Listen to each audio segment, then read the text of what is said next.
बिस्मिल्लाहिर्रहमानिर्रहीम। असल बात से मैं इकबाल जो नाजरीन, पाकिस्तान के अंदर अदालतों ने 90 दिन के अंदर इलेक्शन करवाने की जो डेट है उसको बरकरार रखते हुए आइन के मुताबिक अपना फ़ैसला सुनाया।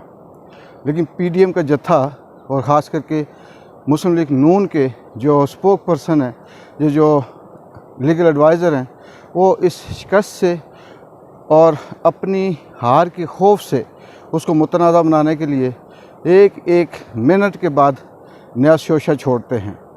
लेकिन ये मुमकिन नहीं कि अब उनको कोई शिकस्त से बचा सके।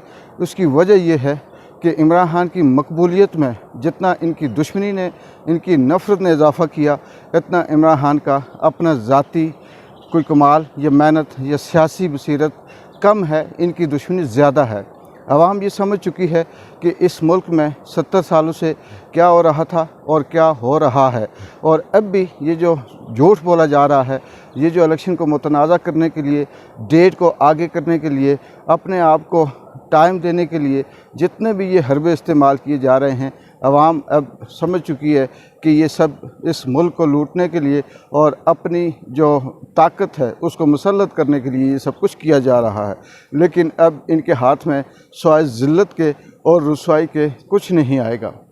पाकिस्तान में बदकिस्मती यही है कि वो तमाम इदारे जो फ़ैसला कर सकते हैं, जो मुल्क को चलाने वाले हैं, जो इस आवाम को बेहतर सहूलत और रिलीफ़ दे सकते हैं, वही उलझे हुए हैं और उन्हें अपनी भी जो सियासी कैरियर है उनका वो भी ख़तरे में नज़र आता है। बल्कि करप्शन की जो उनकी लॉटरियाँ लगी हुई थी वो भी उनको ख़तरे में लगती हैं।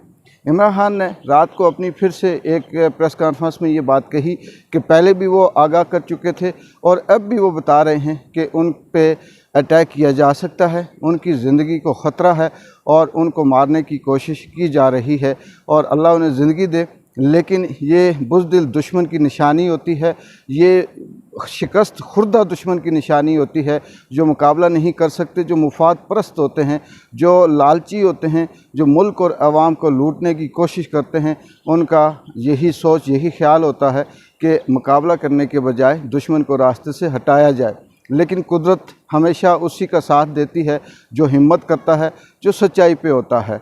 राना सना जैसे लोग जो दिन दिहाड़े अब नशे की हालत में होते हैं, वो आकर अपना भाषण देते हैं, लेकिन अब उनका भाषण चलने वाला नहीं और ना ही उनकी बात कोई सुनता है और ना मानता है।